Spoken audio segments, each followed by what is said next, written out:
All right, good afternoon, everybody. It's Thursday, August 14th at 3 p.m. This is a special Cleveland Heights Committee of the Whole meeting. We're going to focus on one topic today, and that is the city charter. So welcome, everybody. Addie, would you call the roll? Cobb. Here. Kuda. Here. Petrus. Here. Larson. Here. Maddox. Russell. Posh. Here. We do Here. have Russell on Zoom. All right, very good. Before we start on the nuts and bolts of the charter review, let's just have a very brief discussion about our timeline and what's coming up. So we're meeting today, we're meeting a week from today, specifically about the charter and to do the review that we're going to do. And welcome Director Hannah.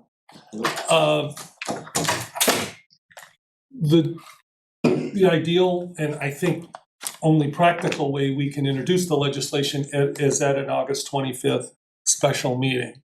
Everybody okay with that so far? That's Monday. Monday, yeah, a week from Monday. So we'll have our regular meeting on August 18th, this coming Monday, and then the special meeting where we'll introduce the charter legislation. We'll do a first reading. I suggest we also do a work session before that first reading, maybe even combine it with a public hearing, because that'll be the first time the legislation will be in front of the public. Any questions, comments, objections? That's not scheduled yet, right? That is not scheduled. And then just to go to the end, September 2nd, we would vote. Go ahead. But I think there needs to be some kind of summary, at least a summary table of what the. I think it's best in the interest of the community, so if they're coming to a public hearing, they know what to expect and they don't have to read through, 40 pages of stuff. Director Hannah? Sounds good. Let me know when it's ready. No, I think that's sensible. I think the summary could just be a table, actually, of just. Besides it being sensible, can you do it? We'll get it taken care of. All right, thank you. There's a start for it in the charter review report. That's a pretty good base. All right, You can borrow that. Thank you. there you go. All right. Head start. And when you get there, and it's not very far away that we're talking about getting, I would also say I think the legislation is really going to be relatively anodyne. It's going to say, we're recommending that this be sent to the voters. The guts of the thing, and I think that's where the table or summary would come in, are really going to be the part that council's going to want to pay more attention to, and I think the public will as well. Good point. All right, so I thought what we would do is instead of reading everything, we'll go page by page, anything on page 1, that kind of thing, and then if we do need to talk about something, Addie will read it in its entirety if we need it. Red, go ahead. Mr. President, the law director confirmed for me that the document titled Red Line of First Amended CH Charter of 8/4/24, that's the document that compares his draft with the current charter. So are we going to work from that one? Yes. Okay. Thank you for clarifying. And could I ask the law director questions?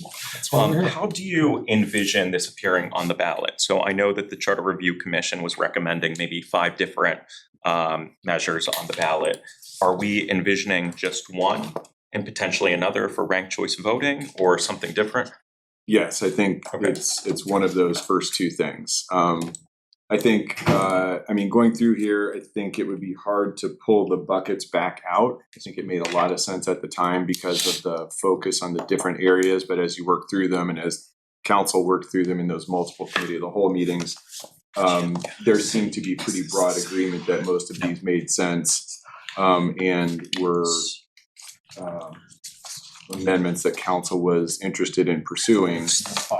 And at that point, I think you're then looking at, if you flip through it, at a first amended charter. The ranked choice voting does not currently appear for Yeah. a couple of reasons. One being that it's a bigger conversation and council, I believe, my recollection is acknowledged that, had some questions, and didn't drill all the way down to this is what we want to do. And so this draft does not reflect ranked choice voting. Okay. It could be put on the same ballot or put on the ballot at the same time as a separate amendment. That's up to council to decide. But to the extent that the at-large nature of the council elections and the fact that you're gonna have, this is a general municipal election coming up, those issues wouldn't really be in play again until at least 2027. And so my feeling is that council has a lot of time to figure out if they want to go forward with ranked choice voting, to work it through all the way, make sure they understand it, have opinions about, you know, whether it's something they want to pursue or not. And so in that sense, the folks who are strong RCV advocates aren't losing anything if it's not on this ballot, in my view. So And it keeps this potentially a little bit cleaner. So regardless of whether it's on this ballot or maybe one next year, the soonest that it would practically be used is 2027. I think that's right. Okay. the There Board might of be some Elections strange said- circumstances said that. where it could come up, but it would be unusual. There's efforts right now going down in the State House to just outlaw it. Mhm. And it might, if it's not gonna really take effect until 2027, I'm not sure it's worth the heavy lift, additional time for us to communicate everything to the community, for us to work through all those details, if it means the state legislature is gonna kill it anyways. I think that's I- another reason. Yeah, I'd almost give it another 6 months and just sort of see. I mean, I personally like the idea. I've sort of hated it and I've sort of talked myself into it and now I love it. I mean, just personally. So I would like to see it on the ballot. But I also think it makes a lot of sense, just, Prioritize. yeah, just, And even if we did it, we'd probably wanna separate it out, cause we wouldn't wanna, yeah, okay. So let's start with page 1, which has the preamble and the form of government. Here, anything? Okay, you know, I have one question that kind of permeates the whole thing. It's like, you know how there's the supremacy clause in Article 6 in the Constitution? Do we, I noticed that we keep saying over and over again as we go through here, you know, as long as the ordinance doesn't conflict with what's in the charter, or the charter doesn't, yeah, it's that way. So I just guess I wondered, is there some such statement in the charter? Or, you know, that would, you know, prevent us having to say that so many times during, as I was reading through, I read it before and it had those kind of statements in there where it would say, I should find it.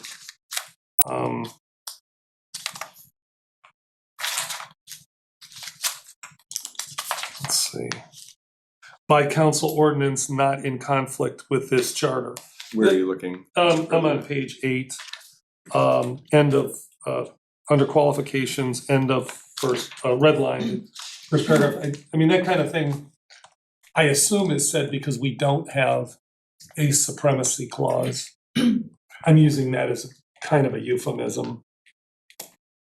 I don't think it's necessarily required. I also don't think it's problematic. But I, based on a discussion earlier today, went through and flagged some provisions that talk about the number of votes that are required for different things, and I'm gonna pay a little more attention to all of those as a whole, make sure that they all work independently and together, and could certainly do the same thing for this clause. I just don't know what's neater, and I don't want to create more work. I just thinking, you know, we kind of have to qualify. You don't need, if this is what you were getting at, and I apologize for Yeah, interrupting, but a provision that says no ordinance can override the provisions of this charter. It doesn't need to be said. Okay. Page 2. I think page 3. Just on the vacancies, we're ridding ourselves of the need for an appointed member to run in an even numbered year, correct? This is page 3 under vacancies. I mean, that's kind of the spirit of this. We're not, if there's an appointment, the person runs in the next municipal election and not in the next scheduled election. Yes. Okay. And if you remember back to some of the discussions about the change that was last made to the vacancy provision, people were all over the map with, do you just hold a special election 90 days after the vacancy? Do you appoint anyone at all? Do you, and you guys ended up with a compromise which included off elections, essentially. And this reverts back to a more typical standard, which is that if the timing works out, you would have an election for a position where a vacancy had existed prior to appointment in the next general municipal election. Okay, and then, yeah, that's good. And then the part where it says the mayor shall fill the vacancy after 10 days, I'm assuming everybody still wants to keep that in place because nobody's spoken up about it. Is there any provision, and I'm asking council members, is there any, I know we don't, I think we don't want a mayor to be interfering with council's deliberations on making a choice. It came right up to the line, last year, maybe the year before, I don't know, a couple of years ago. Any concerns about that? The only thing that occurs to me is if the mayor doesn't make that choice from the pool of candidates that was set before council, would you consider that possibly interfering with the process? Or does that mayor have the right to make that appointment off of? I mean, I want to talk about that, but I'm talking about before the 60 days. Now, this would be 60 days. Before that 60 days is up, do we want anything in the charter about the mayor's participation in council's choice? I'm not talking about the mayor's choice. How would Just you for the- define that or clarify that? What does that look like? Maybe not being able to, just like we can't, it's very clear in the charter that when the mayor's making a choice for an administrator, Okay. it says council needs to stay out of that and not interfere. Maybe not exactly those words. My question is, do we want the same kind of thing here? Go ahead, Mike. Well, I was just going to say that I think it could be tricky to write that up.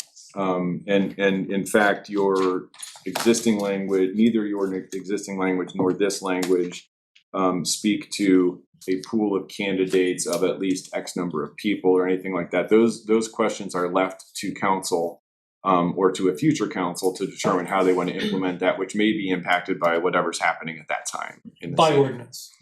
Yeah, or Or not. motion? Or not. Yeah, you could do No, it by no, but motion. I mean, that's how it would happen, right? Correct. Okay. Right. And so to the extent that there are concerns about a mayor interfering in the discussions of council about who might be appointed, a lot of times those discussions will appropriately take place, at least in part in executive session. And one of the proposed amendments to the charter would allow council to determine which executive sessions a mayor would participate in. Got it. And so I Okay. think you're probably covered if that's the concern. Now, on Gail's concern about the pool of candidates, could that also be done by ordinance? I don't know. I think that under this existing language, there could be an argument that a mayor may not be constrained by that ordinance. On the other hand, it's silent, and so there's an argument that they would as well. I think I would be reluctant to recommend that you try to insert that in the charter, because at that point, if council hasn't been able to make a decision, it may well be because there hasn't been a comfort level that's been developed with the pool of candidates. And so then you say, well, now you make the hard decision about this pool of candidates, maybe deprives the city of a choice that's different. That's how I would put it. So what about putting something in there instead of putting a directive, just say or by ordinance, like you know. You know what I'm, like, You know, what I okay, said. so like sometimes in charter provisions, it just says unless otherwise, by, directed by council through ordinances. And that way it's not saying we have to do it but just that we can. But there's nothing in here that speaks about the application process or the identification of candidates at all, which is, by the way, overridingly the way that these provisions are Okay. written. All right, I'm just. I mean, I'll put it this way, I'll make a note, I'll give that some thought, if something pops up that seems like it would address that concern in a way that doesn't disadvantage future councils and Yeah. the city in making a decision. I totally agree with what you said about how the scenario you spoke of, it's not only possible, I'd say it's almost likely. Because when it gets down to like council can't make a decision, that's usually pretty bad. Any other? Okay, So I had one No, please. note, I suppose, which is the number of signatures needed for a council candidate for election is 225. And in the CRC's draft, I believe this language provided for a vacancy occurring as little as 90 days prior to the election where it would be held, Yeah, which bumps into the 90-day prior to election filing deadline, right. or potentially could leave somebody with Oh, yeah. 10 or 15 days to come up with 225 signatures. So it's possible that you could consider, and I'm not saying you would necessarily do this today, but this comes up in Article 7 as well as here. You could prescribe a different number of signatures in this kind of an instance. Or what happened here was I just kept the 120-day language, and I did actually talk with Linda about this at one time, rather than using the 90 days, because that builds in at least a 30-day buffer. Now, you guys get signatures, you've done this. I don't know if 225 signatures in 30 days is overwhelming or not. I don't think it is. Okay. It's easy. Okay. So then this should work based on that, but just give that some thought as you work through the rest of the charter. Yeah, that's a good catch. To me, it sounds like a lot, but Yeah. that many times.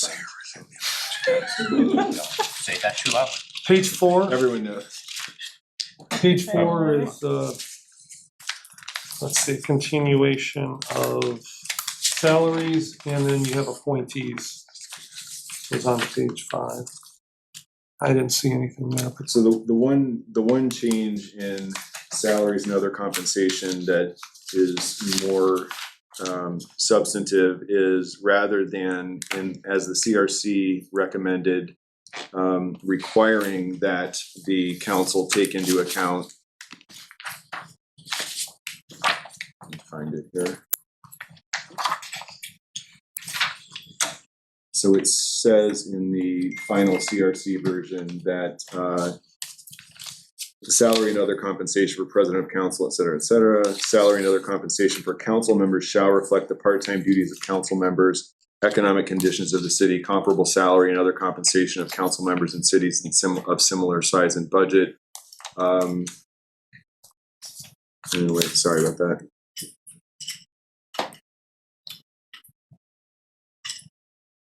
Okay, it's actually in the very beginning. In each year preceding the year in which a presidential election is held, council shall, following receipt and consideration of the report of the Civil Service Commission prescribed by section 11.3D of this charter, fix the salary and other compensation.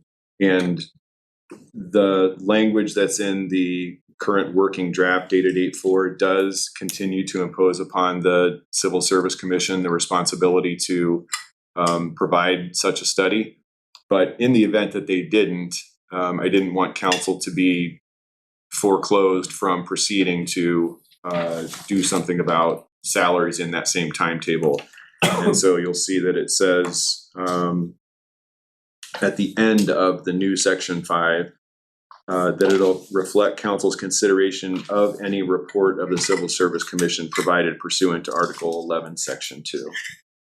So assuming they do it, you're gonna have to council will have to take that into consideration. But if for whatever reason the Civil Service Commission shouldn't perform that duty, council is not precluded from addressing that matter by that failure. So we had a salary recommendation that came to us in the Archer work, which is not the civil service work.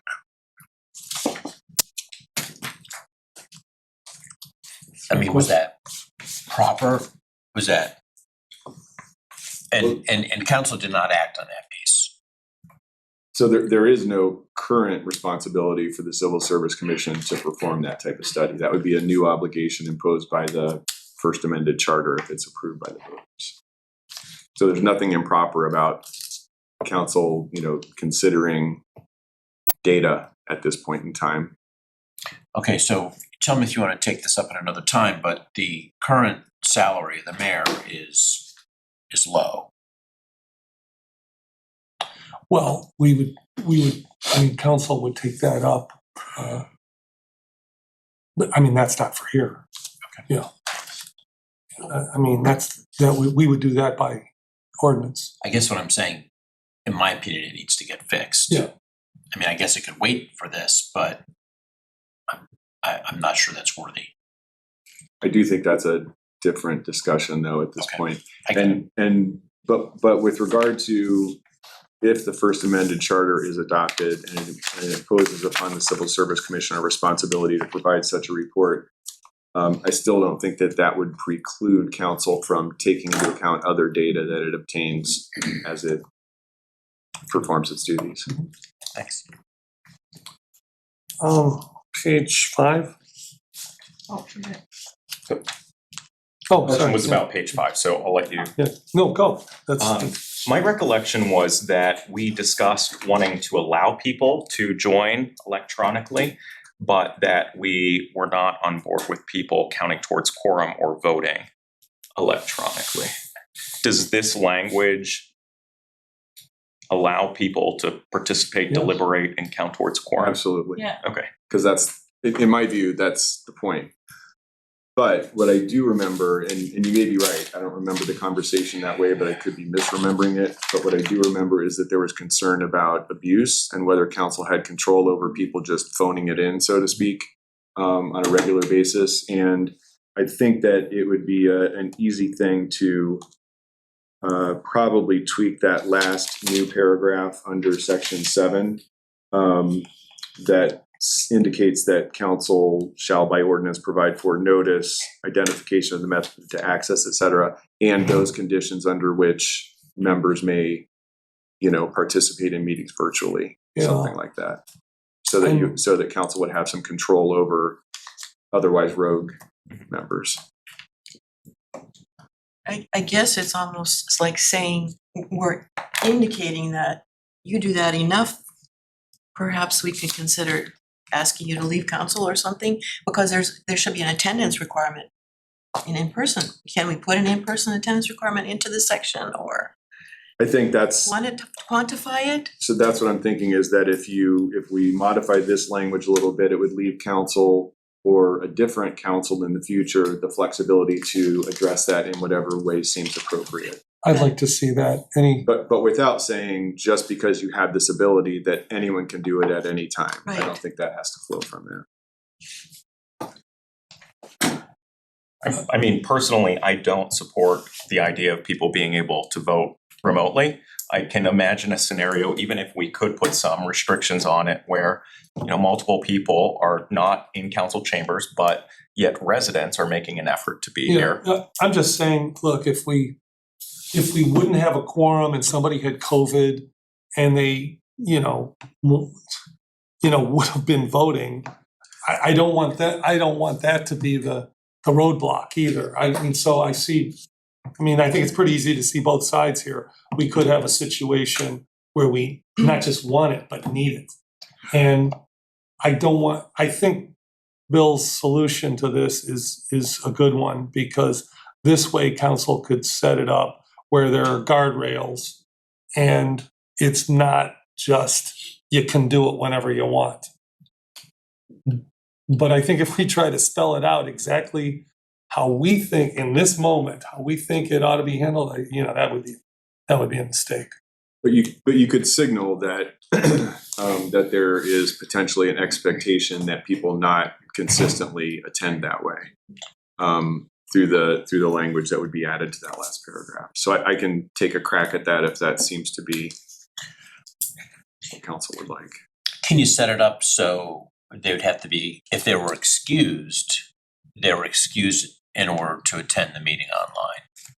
Yeah, I think that even giving the presiding officer the ability to approve virtual participation could work. But again, that might be something that you would want to do through an ordinance. Presiding officer, I don't know, maybe a majority of council. I mean, we could figure that out. But The problem with that is that's why you do an ordinance. Yeah. But the problem, you can't vote in You advance of can't, a meeting. right. If a quorum is the thing that's necessary, obviously there could be 6 people there deciding whether or not one person could, vote by, remotely. Well, I was gonna say, I regrettably disagree with you. I mean, I really would like to see us being able to vote electronically and online, but I do think that there needs to be something that, I don't know, forces us to try to be in council chambers and do these things in person. And, and I think handling that by ordinance, I think gives the current council a little bit of flexibility.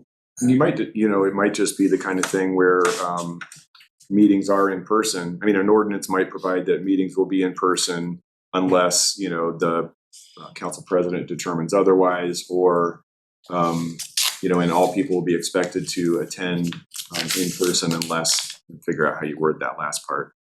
But that way, if you have a blizzard coming in for the 18th of August, we can hope.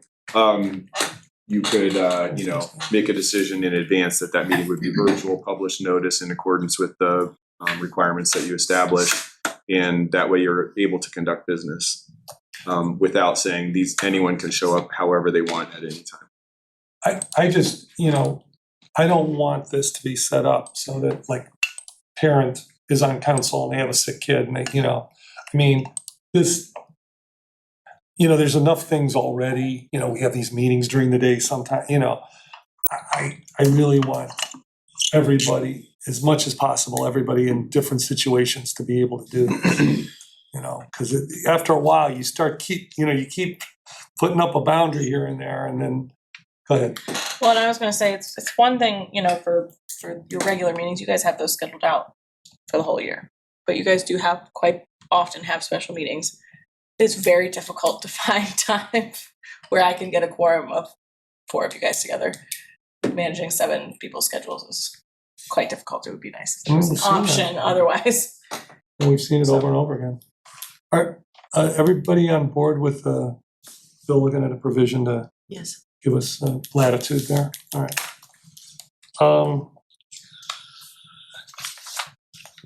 Page 6. So, Can I just make just a comment? Okay, so we've now boiled this down into one bucket. And I believe the aside from ranked choice voting. So the one bucket is, it's all gonna go to the one voters under one issue number. I mean, maybe if there's something that there is someone that objects to this, that we may wanna consider parsing it into another bucket, like everything except for home rule, having meetings online, and have that as a separate issue. Maybe that is something that's worth considering. When you say someone, do you mean a council member? Well, I guess what I'm saying, we're in disagreement on Yeah. how to deal with this particular thing. Yeah. Okay, so I mean, maybe the issue here is, that that particular item, and I'm not proposing this. I'm thinking down the line of maybe some of the other bigger things that we may disagree with.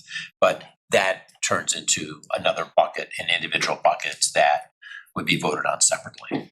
I mean, my perspective is that, like, yes, I think that we should have to be in person, but we make decisions by majority. So on that particular issue, you know, I wasn't on the winning side, and so, okay, we move on, so. But your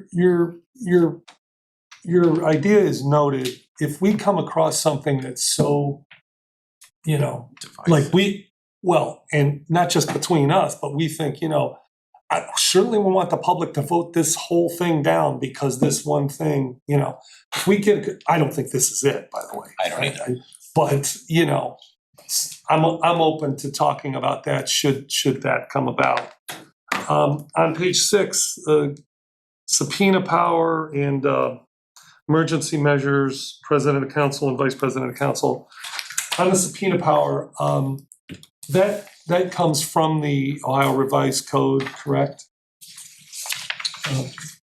Essentially, yeah.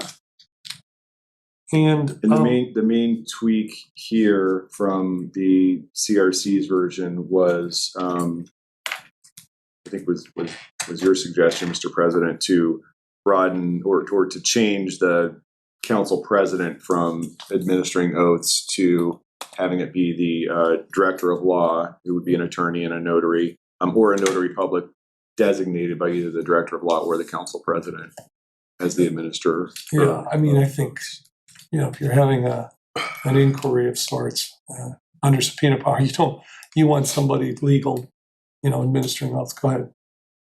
A question, Bill. Investigation seems to me to be a little limiting.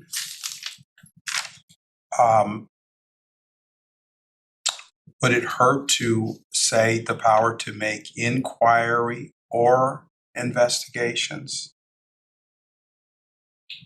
I don't think so. I'm not sure that I see a substantial distinction there, but you never know where a court. Well, could so find for a example, distinction. if there was a document or a report that we wanted that was being kept from us and it wasn't part of an investigation, I'll be specific, the Burgess reports and those materials, which we have not seen yet. And I can't say that that's really an investigation, but certainly we want those materials. Yeah, I think the point you're making is good because an inquiry could lead to an investigation, but without the inquiry, we may not be able to get to where we need to be. I don't have an objection to Okay. adding that. Thank So you. Addie's taking notes on that, so we're gonna add to make inquiry or investigations.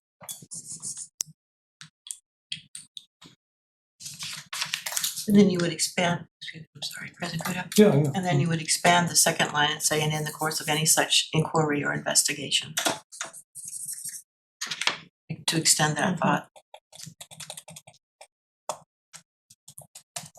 Do you want it to be for the purpose of deciding? No, I think it's fine just to Okay. add inquiry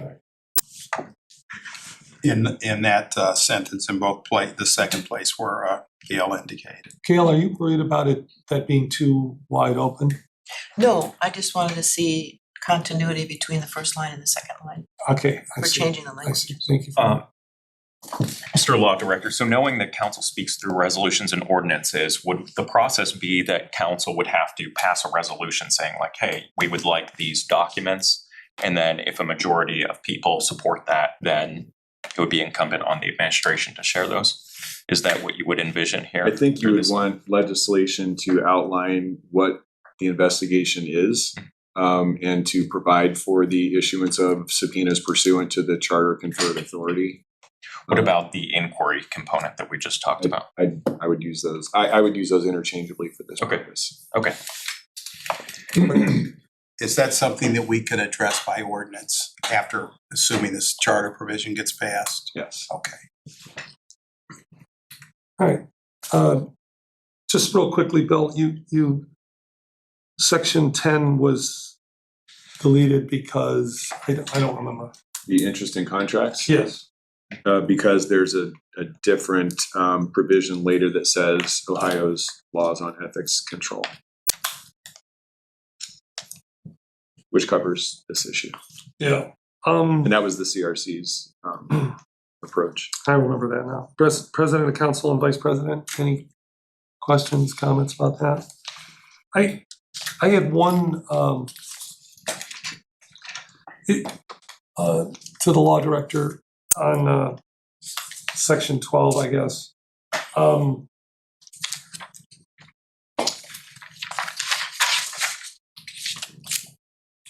The mayor's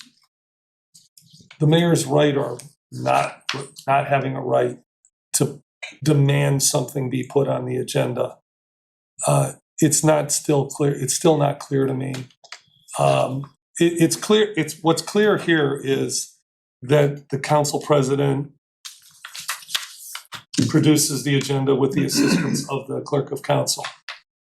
But what's not clear to me is how far does that go when it comes to the mayor insisting that something beyond the, I mean, to me, those things could be in conflict.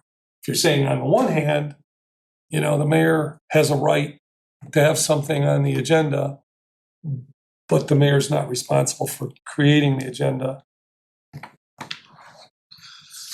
Do you want to give that to the mayor? Okay. I think that, I mean, there's a tension that, you know, you would hope works itself out, but to the extent that there's a need to address it, it might be that you would want to, in the section on the mayor's legislative powers, provide something that says to the effect of the mayor has the right to introduce resolutions and ordinances which shall not be unreasonably refused, or something like that. Because there's nothing that says that on demand and without delay, anything requested by the mayor currently needs to be put on the very first possible agenda, right? That authority to control the council agenda continues to reside with the council. On the other hand, it does confer upon the mayor the right to introduce legislation. And so, unless you want to come up with a really detailed procedure for how that works and what the dispute resolution process that's going to be utilized would be, I don't recommend that. No, I know. I think, you know, maybe building in some of that lawyerly wiggle language about the mayor having a right to do this that won't be unreasonably interfered with, or something to that effect, you know, might be sufficient to protect the mayor's interests and to protect the council's authority over the agenda from being overridden also. So if I could read between the lines, a little bit of tension there is perhaps a good thing. I think it's unavoidable, right?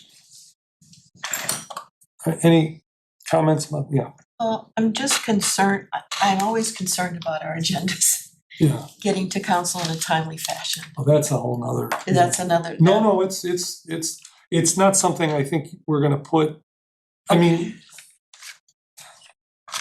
you mean just having some verbiage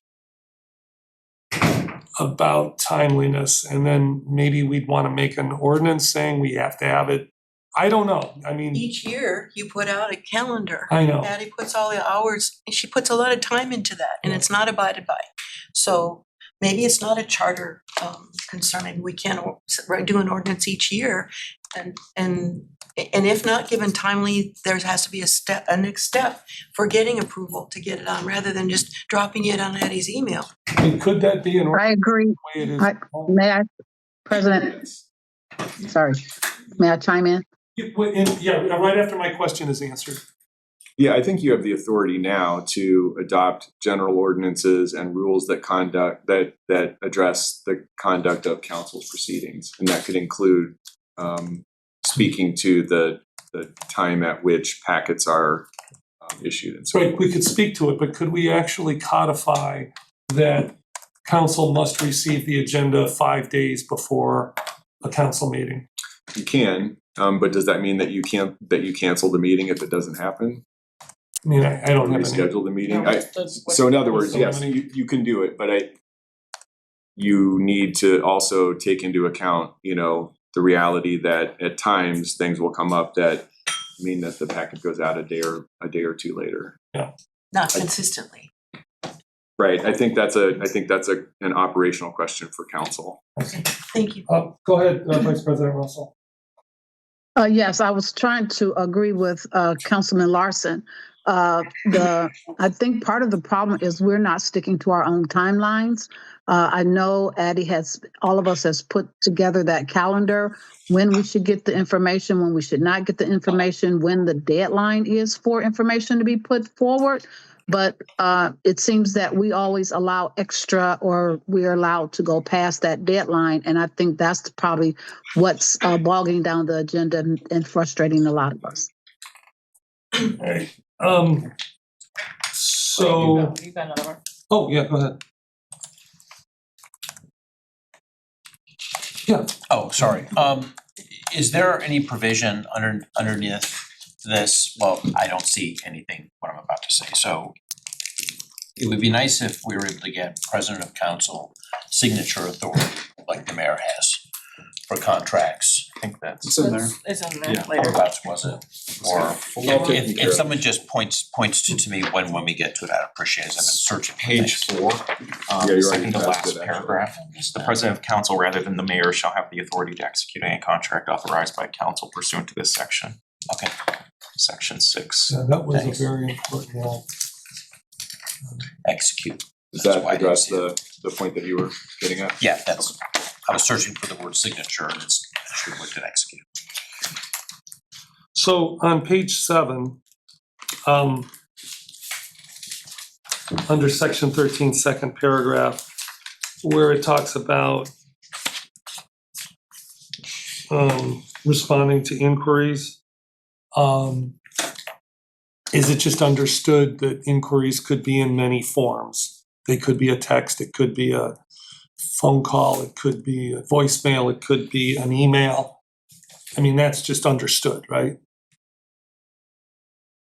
I mean, I would say yes. I would also say don't text.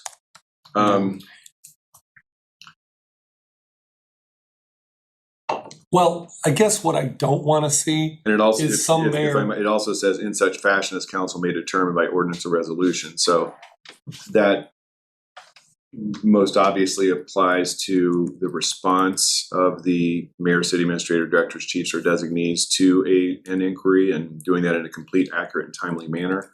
But I think that ordinance or resolution could also address the manner in which the inquiry is put forth. all right. Any other comments on page 7? All right, page 8. Qualifications, executive powers. Oh, should say that we're on to Article 4 now, the mayor, the executive branch. And I did circle under section 2, the not in conflict with this charter for coming back to. Thank you.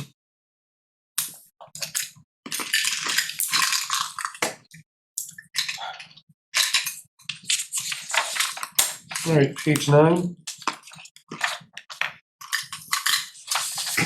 This is the city administrator. We did make changes to the qualifications, thanks to Councilman Cobb. And let's see, legislative powers. Actually, we need to just talk about this. Is that where you wanted to insert something? Okay. Well, yeah, in response to your inquiry about the sort of nature of the mayor's right to introduce ordinances and resolutions in Yeah. council, I think it would probably follow that first clause, may introduce ordinances and resolutions in the council This is a long one. subject to, or which shall not be unreasonably refused, what have you. We'll play with that. All right. Yeah. Refused or delayed, probably. So I noticed that we're adding a requirement that the city administrator attend all meetings of council and committee of the whole. Do we think that that's necessary? Creating that requirement for the position?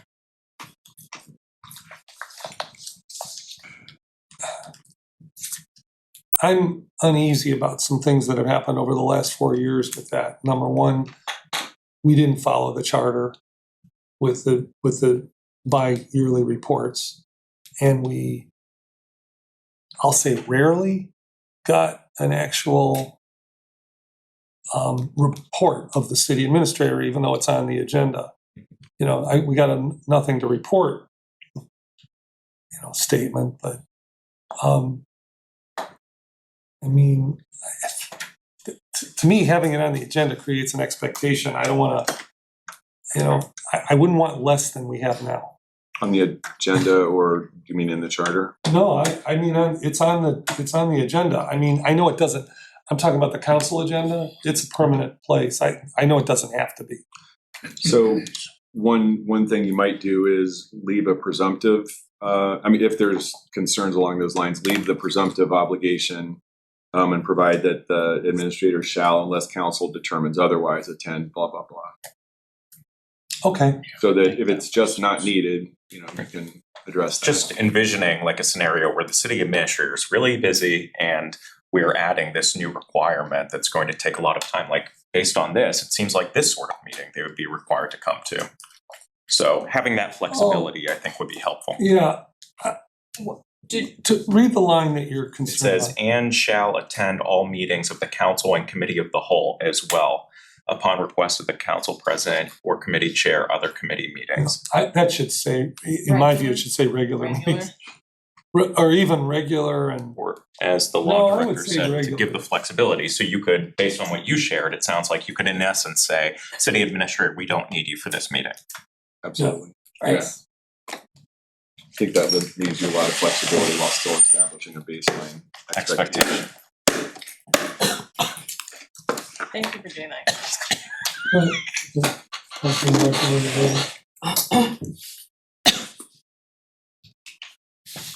Devil's advocate a little bit here. The committee called Transportation and Mobility. The vice chair is the city administrator. If I read this literally, it would mean somebody would need to invite that person to our committee meeting every time. Wait, which committee are you talking about? Transportation and Mobility. Yeah, but that's not a council committee. That's just a civilian committee.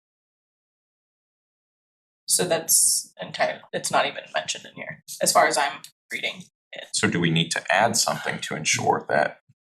I think that's just in the in the- establishing That's ordinance That's in of the the. ordinance. Yeah. And this doesn't say shall attend only these Right. meetings. Okay, so we're covered then? I think it's covered, but because we're gonna make a couple other changes here, based on this discussion, so we can look at whether that needs to be. Thank you. I getcha. Page 10. We're really only looking at the rest of the legislative powers of the mayor, which we just talked about. So why don't we go on to page 11?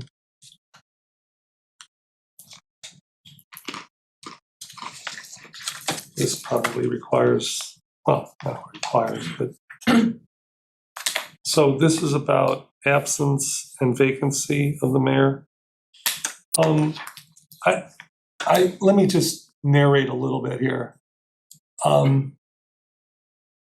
question that we had a couple months ago, about where we held a special meeting on a Friday, that meeting was about, in a sense, our lack of understanding of this provision in the charter. It, how this is decided when the mayor is, it's the word inaccessible or unable, like who decides that? So when you're looking at these red lines, it was my feeling that some type of mechanism of how this happens, not just that it could happen, but how, if it were to be implemented, what would be the trigger for it? Because there really it was not, in my view, not explainable. And I think Assistant Director Heltzel was there. that particular time, but you couldn't go beyond what was there, which was, I think, a bit nebulous. Is that fair to say? Right, so when you look at other charters that have a similar provision, there is other language that is not in the current provision that kind of really makes it clear that it's something that is determined ahead of time. Like when there is going to be an absence, there is some sort of communication as to when that absence is going to be, and it removes the doubt as to when those those powers and duties are going to transfer. As it's currently written, that's not in here. So, In the current chart. in the current charter, yeah. Yeah, I would say that there are also many provisions that are sort of equally nebulous. But having had to look at that and think through it recently, I think that the suggestion that you had about coming up with the method for making that determination makes sense and should make life easier for everyone. I mean, if there's no way to determine this, then what are we doing? Why even, I don't know, it seems, I mean, I'm not anticipating any particular trouble, but I don't think this should be undeterminable. That's a word. No. I was just gonna say, it would, if we could get some definition to it, there'd be a component that would identify what is meant as an absence or not available, those kinds of things. So adding some language like Chris was talking about makes a lot of sense, that you had a parameter. We don't have any parameters right now. Yeah. So just to, we know we've talked about conflict of interest in the law department. Is there a conflict of interest for the law director to be determining? I know the council, you just think maybe balancing it with the law director and then the council voting on that takes away the possibility of a conflict of interest? I would say two things, I think. One, in general, in this situation, I would think that there shouldn't be a conflict of interest because the law director's responsibility here is to represent the best interests of the city by performing the duties prescribed by the charter.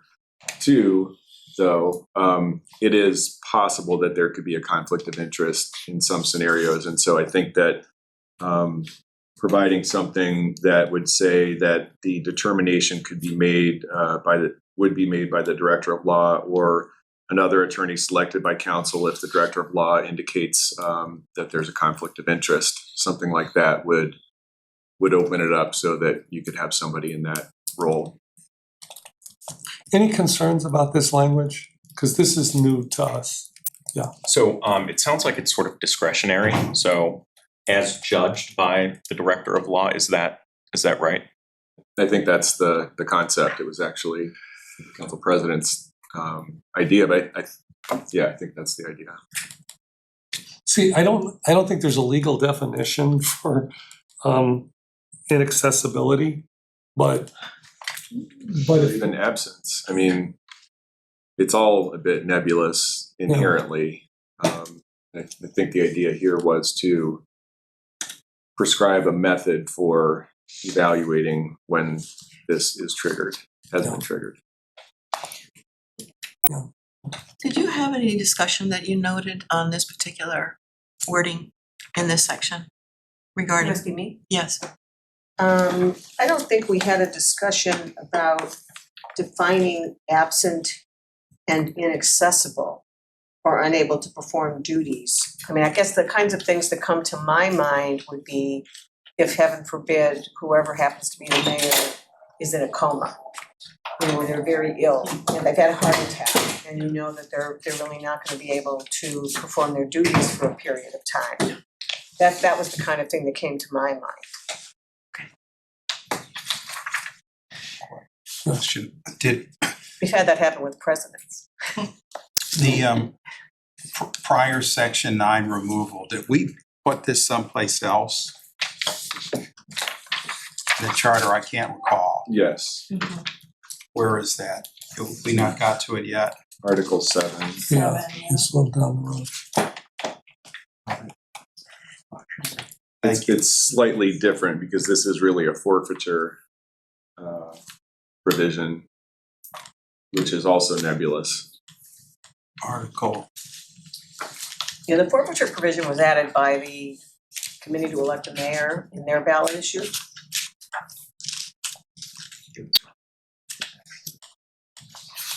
that's in a different packet than what we're working on. I don't have Article So on page 18 of the red line working draft at the top, there's a provision that says that in addition, council may remove any elected official of the city for failing or ceasing to possess any qualification established by the charter for that office or who has violated the general laws of the state of Ohio governing ethical conduct, but only if there's an affirmative vote of, currently says at least 5 of the members of council, and only after the accused official has been given an opportunity to be heard. So again, you've got a process.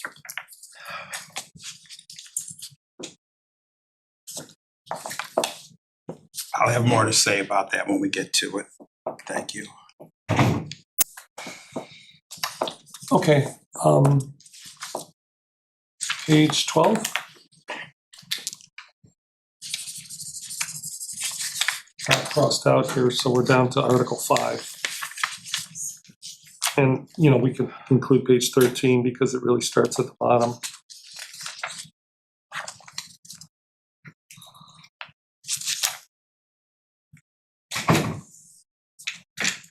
So here are the highlights. We're adding a human resources department as provided in the charter by, that council can create and remove offices. So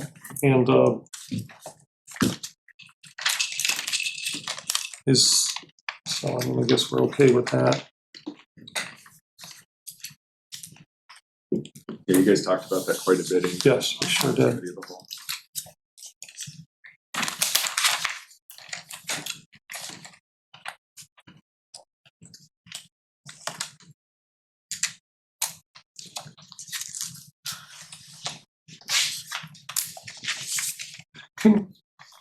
Director Hannah, can you talk about any substantive under section 2 of Hannah? She dropped off. Okay. All right, I'll find her again. Under section 2, is there anything substantive that you might want to point out about the directors, the changes that you made? Sure. So the requirement for council approval of the Director of Law, Finance, and Planning carries through from the existing charter. Based upon council's discussion and revisiting it with the clerk and trying to put our notes together, it seemed that Director of HR had been discussed here as well. And so that's the addition in terms of the confirmation. And then several folks kind of mused about the imposition of a council approval requirement on the removal of a department director. And that shows up in the last sentence of the first paragraph of section 2. The mayor may remove the director of any department subject to the approval of a majority of the members elected or appointed to council. Then in the next paragraph, the Charter Review Commission had imported some of the language and concepts that currently exist in the ordinance in terms of the responsibilities of the Director of Law to represent the city, the mayor, the council, and other officers and departments of the city in regard to their official duties, et cetera. So that now appears in the charter. I reinserted initially that because the Charter Review Commission had changed this, reinserted initially the requirement that the Director of Law have been engaged in the active practice of law continuously for a period of 5 years immediately preceding their appointment. And this comes up in different communities. I feel like some minimum substantial level of experience is important for a city like Cleveland Heights, but it is true that different people have different work experiences and things like childcare, childbearing responsibilities or experiences can interrupt that. And so this is tweaked now to say that they shall have been engaged in the active practice of law for at least 5 years, including the 1 year immediately preceding their appointment. That's not magical. That's something council can work through. And then Director of Finance, there is a more substantial change because it's unusual that, and I think it's a carryover from the city manager form of government, that there were really no substantial responsibilities imposed upon the Director of Finance in the charter. And so this language was sort of cobbled from many other charters, some of which have 2 pages of responsibilities for the Director of Finance and some of which have 2 paragraphs. This tries to cover the basics. Of course, it also says that the Director of Finance will perform such other duties in fiscal matters as council may by ordinance prescribe. Go ahead, Craig. Going back to section 2 directors, is there some reason why we have not included the Director of Public Works as one of those directors that needs to be approved by a majority of council? I mean, after fire and police, that's the 3rd largest department in the city. And arguably, you know, one of the top 3 appointments in the city, We didn't bring it up. where we've added the Director of Human Resources that currently would have 3 or 4 people working there. I mean, the reason is just that it didn't come up in council's discussion, to my recollection anyway. Yeah. I don't have any objection to it. Can we add the Director of Public Works to that? Does anyone have a problem with that? I know it was an issue years ago about why council didn't have some say in that.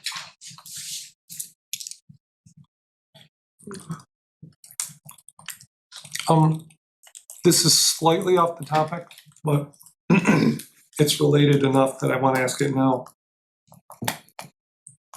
It says somewhere the mayor and the city administrator can also act as, department directors, except for. And is it finance? Law, finance, and planning. And again, that's a carryover from the current charter. So if a finance director quit, just walked out, what would we do? There's an ordinance that talks about the designation of, or the automatic, step up of an interim. It goes to the assistant director of finance, and then if there's no assistant director of finance, the mayor can Appointed by the designate a mayor. qualified individual. Okay. So that ordinance includes those details and could be modified by council. But the mayor couldn't turn around and designate the city administrator to do that. Couldn't under the language that currently exists. What if the city administrator was qualified to, I'm just talking to you guys. That person was qualified to do that. I think CEM folks put this added city administrator. I think that the other language may have been here previously, but that's a council discussion. No, I know, but I'm just thinking about emergencies and practicalities.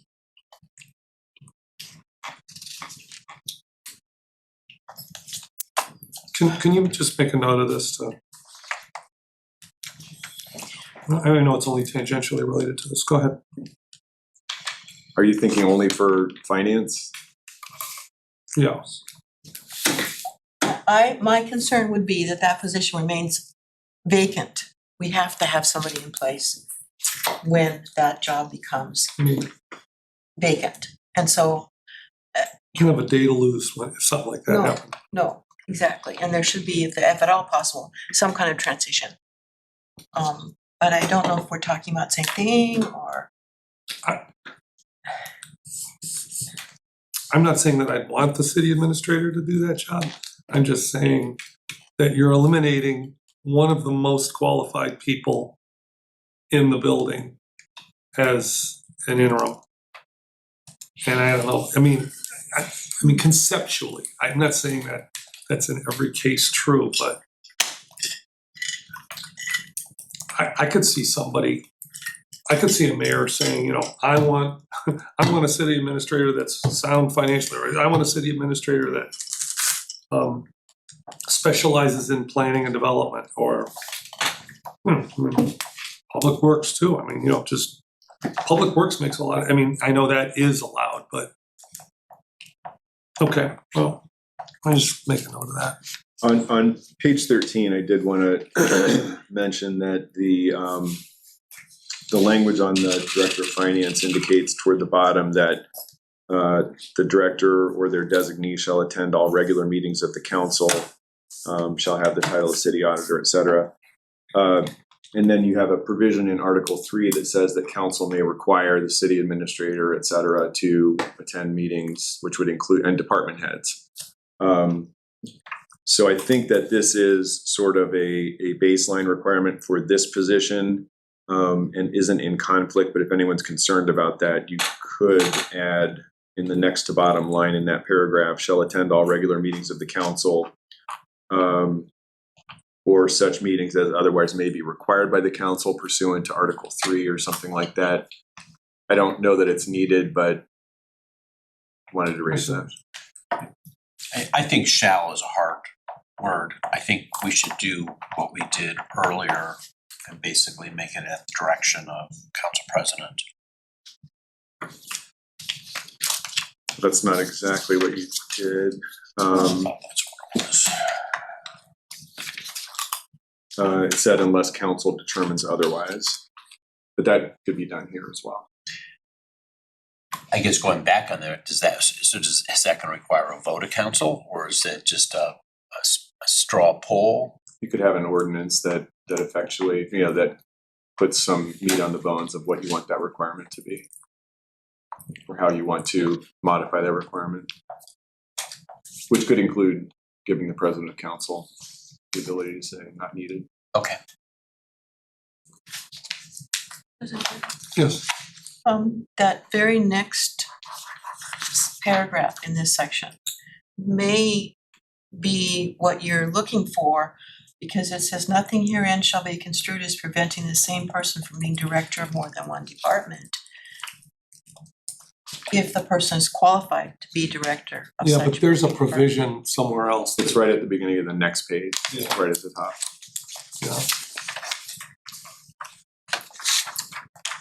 So let's go to page 14 at the top. Okay, thank you. I'm just, you know, yeah, we just need to think about this, okay? I mean, I'm saying this for the first time today, so I don't expect everybody, I mean, I'm not even trying to get a consensus right now. Okay.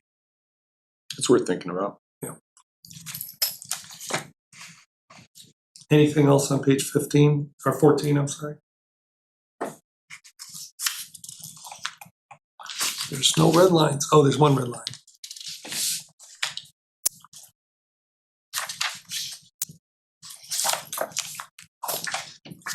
So now we start with the municipal court.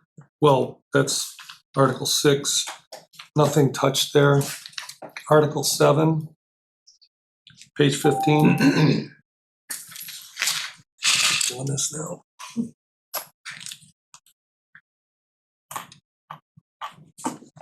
This is the holding of elections and ballots.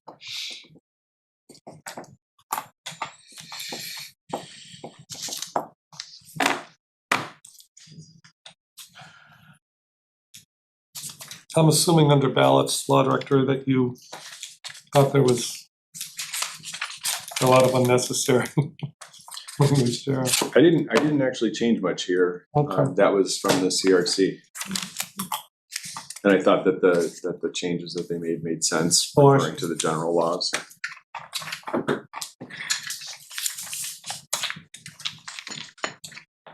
Page 16. Petitions, places on ballot. So we have 300 signatures for the mayor and 225 signatures for council. Any had quite a second bit, thoughts on that? we had quite a bit of discussion on that as We well, did. so, You know, people reflect sometimes, right, you know. change your Nothing wrong. mind. There's nothing wrong with that. Nope, I know. Not after September 4th.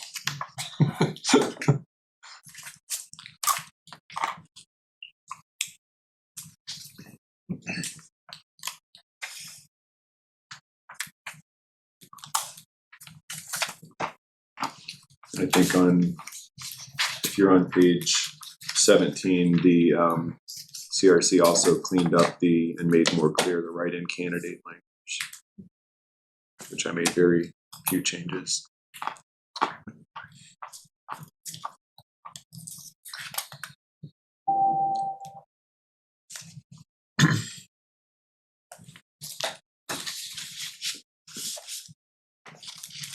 Anything on 16 or 17? I don't want to rush anybody, so if I need to slow down, let me know.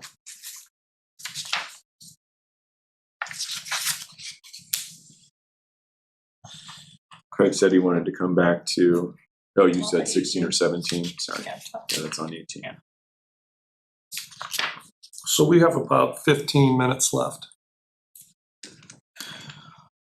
Are we at 18 now? We just got there. Yeah, we're at 18, and Okay. just to, Councilwoman Larson has to leave at 4:30, is that true? Okay. If, you know, I mean, if a quorum wants to stay, I mean, I will, but I don't know, when you get down to 4, you kind of want to, I don't know. Okay, 18, go ahead. First, in respect to the removal of an elected official, I think we need to address what I believe to be a lack of authority to do that for the municipal court judge. I don't think we can remove him. That's fair. So Didn't you make a definitional change for that, Bill? Somewhere? Well, I'll double check. I think you defined elected officer so that it would exclude the judge.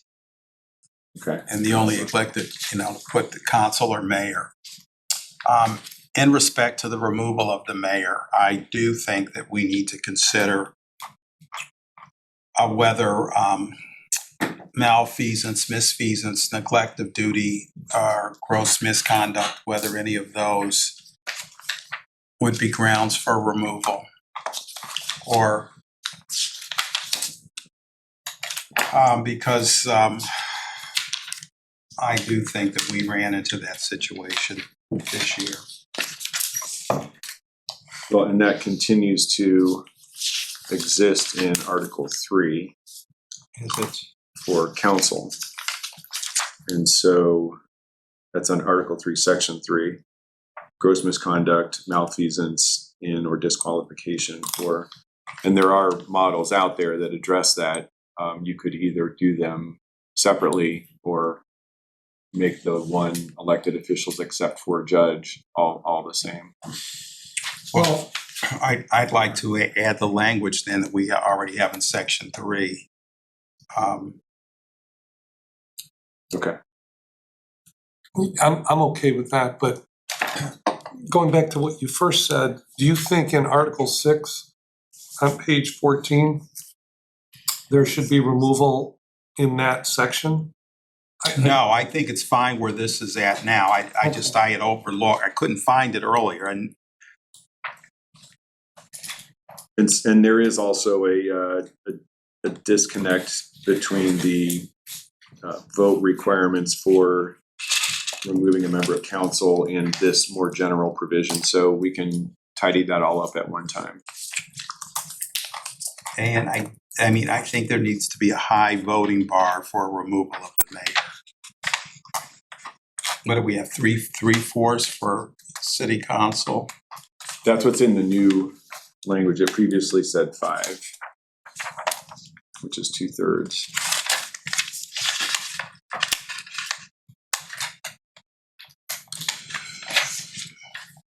But it ends up being 5 in a sense because it's the remaining members of council. So 3/4 of 6, it's 5.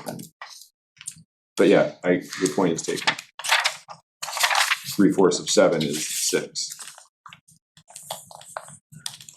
I think that should be the number. I think 5 is maybe too low of a bar, Okay.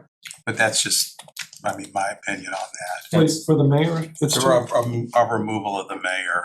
Well, that's if there are no Or- vacancies, right? So if there were a vacancy, then 75 of, let's say, 6. Right. Yeah, So in section 3, that's one of the things that I addressed by using 3/4 of the remaining members of council. Which suggests that those are people who are on council. In some places, there was also the addition of the language elected or appointed to council to make sure that it's not just a council seat. So that you're not, operating against that. So this currently says at least 5 members. If you wanted to do 6, you could do that, or you could do 3/4 of the members elected or appointed to the council in the case of the mayor, in case you did have something less than a full complement of council people, which could make it impossible to act in some situations. But we can write that up and council can review it and make some decisions.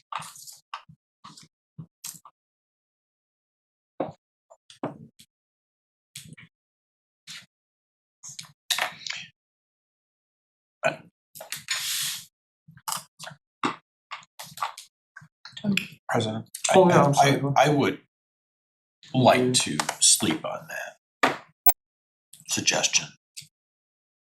To have 6 for removal of the mayor. I mean, maybe you write it up, but can we revisit that particular item? Okay, you haven't voted on anything.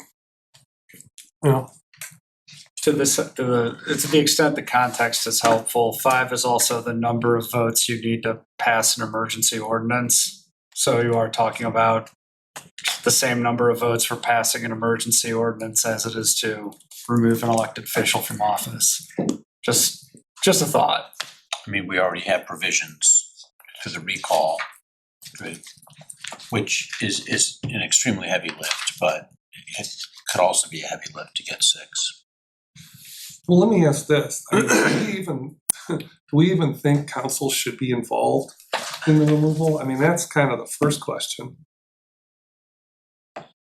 In other words, should the recall be the only way a mayor is removed from office? I mean, I think, I don't know if you could have a discussion about the number of people it takes without getting to the first question, there could be a circumstance where there is a sense of urgency that requires the removal. That you couldn't wait for the recall process. And that's what this language currently does, which again came out of CRC.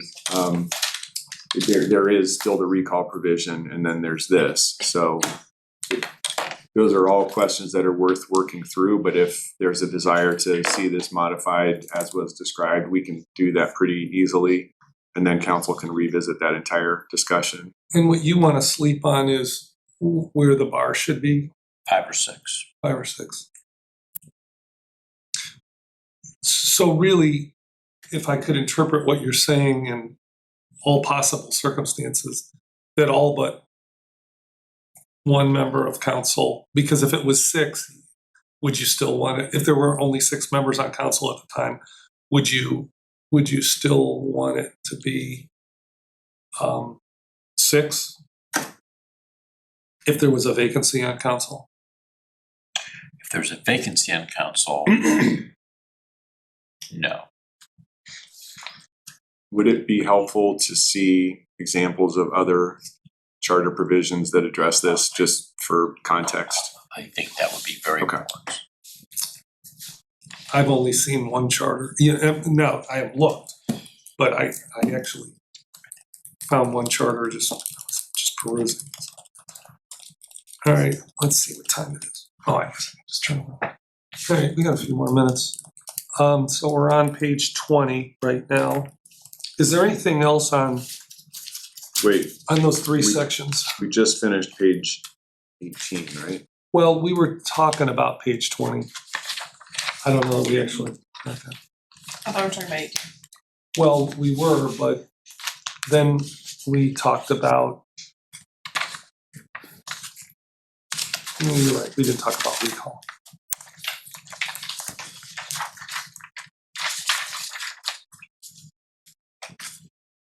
All right, just page 18, 19, and 20, they're about the same thing.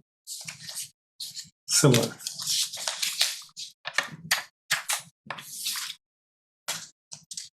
So one thing that's changed in Article 8 is, excuse me, that the recall provision for mayor is moved from Article 4 to Article 8. And the charter amendment provisions are moved out of Article 8. Patty, since you had to march this stuff down to the Board of Elections and everything, was there anything in the process that, because I mean, your name isn't in here, but it might as well be. Was there anything that was like, I'm not sure what to do, or? Be nice not to be followed by the media, but I don't think you can stop it, so. But I don't think you can stop that, so that's, no, I mean. I mean, was it clear? Yeah. Okay.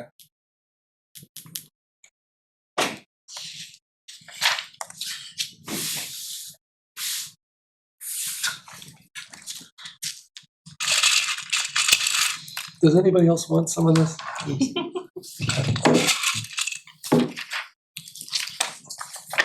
Right, can you push that down? Push it down to you. No, that way. Yeah, I think I did it about 10 times. I think the one thing that was not as clear as it could have been is now addressed in this, in that second paragraph about the date of certification of the petition being the date upon which Oh, right. we call the election starts. That's the date. Yeah. It was a little bit up in the air, wasn't it? Yeah, that was a little. It just wasn't as clear as it could be, so that makes it clear.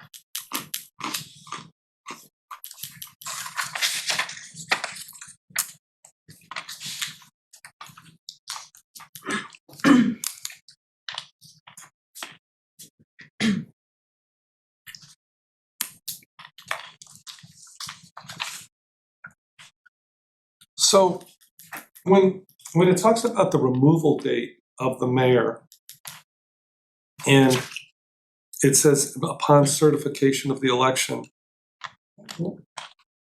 So when on the day of the certification of the election, is there a time of day? How does that actually work?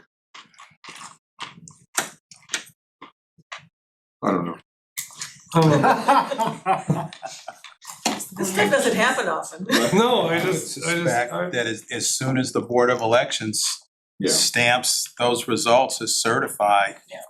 whatever that timestamp is, that's it, that's the end of the office. I would agree. And And if you want to specify that, I think that's fine.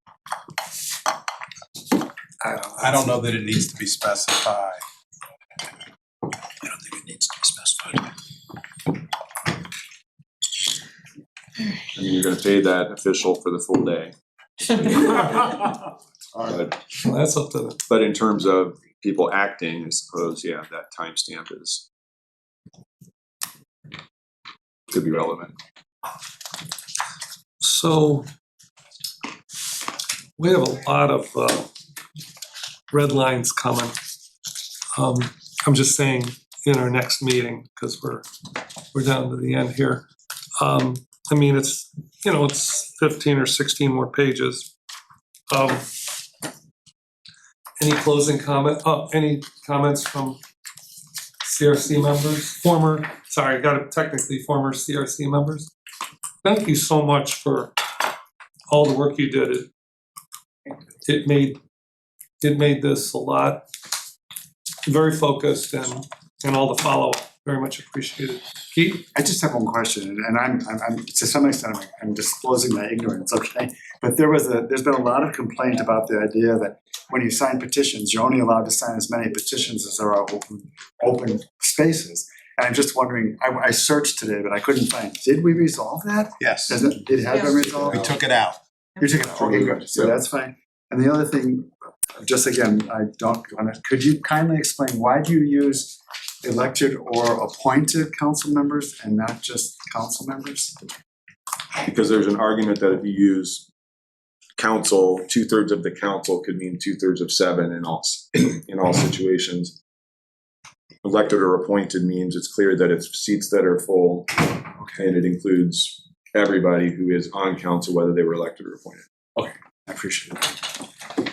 And I do think that's part of the review of vote requirements that I had discussed with Linda as well, to make sure that they all work and aren't inconsistent. Lawyers love consistency. So we have a meeting on the 21st, we have an hour and a half. Are we gonna be able to get, and then we wanna vote on this on the 25th? I mean, do we wanna try to get a little bit more done before we leave and give Councilman Larson the opportunity to, have us revisit some of those conversations if she finds them, if she thinks we need to go in a different direction? FYI, I have particular questions about Article 9, so that's where most of my concern lies. Well, can we lengthen the time on the 14th? Cause I don't wanna rush through the last, 21st. I'm sorry, 21st, I think I we have a it good starting stopping at point 2:30 today. now, so if you wanna go 2 hours, that would take us to 4:30. And there's nothing stopping Next us from Thursday, the going longer than 21st, starting at 4:30. 2:30. Well, what I'm worried about is it then needs to get packaged, reviewed by law, and they have essentially one day to do it. If they're not working the weekend, and assuming they have everything else. I do have a So do you have a concern about that? I mean, I think that we're keeping up with it at this point. I had a lot of concerns a few weeks ago. Having gotten through this, I think, and based upon today's discussion, I think it's in pretty good shape. There is more to go. But the legislation itself, again, is if it's done in the first amended charter format fashion, the legislation is straightforward. So it's just a matter of making sure that all the language works. So I don't have a lot of concern about that at this point.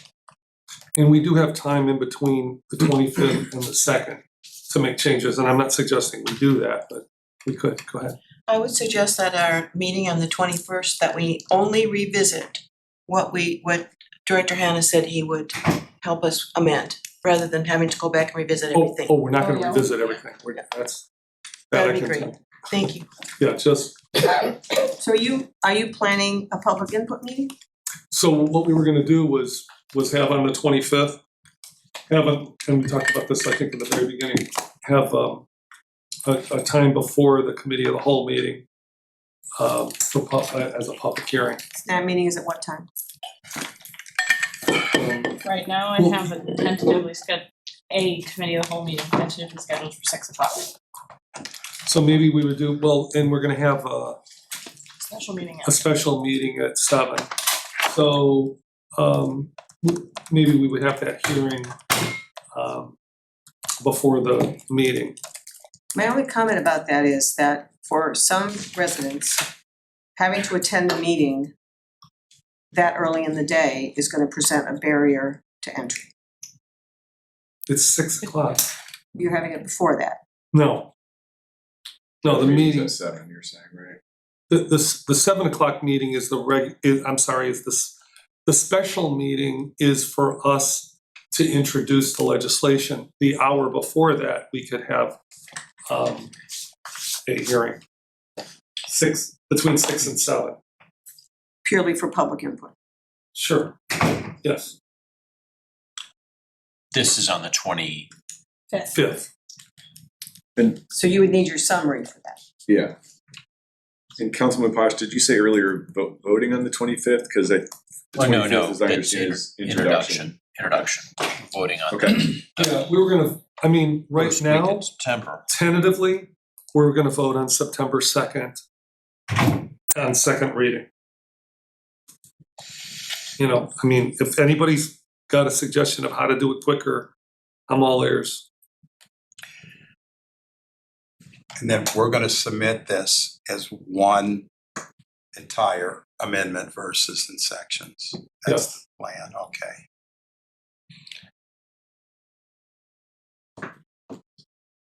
All right, if there's nothing else, this meeting, Hold on. oh, I almost think, sorry, I almost think that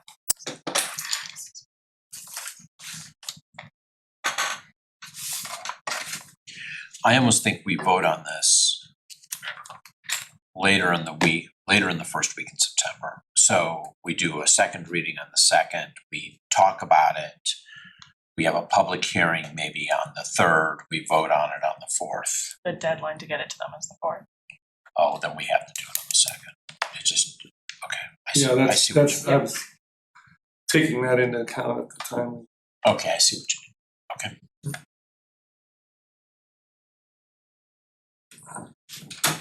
I mean, look, you know, we're gonna reevaluate where we're at every time we meet. You know, on the 21st, you know, at around 4:30, you know, we're gonna say, okay, what does everybody think about introducing it on the 25th? I'm assuming Director Hannah will say, you know, unless we come up with a gazillion changes and it's a little bit, I mean, this wasn't chaotic in my view at all. I mean, you know, we came up with a few things, they're not huge. I would assume that the changes could be made quite easily, and the ones that we're deliberating on, we should walk in the door on the 21st.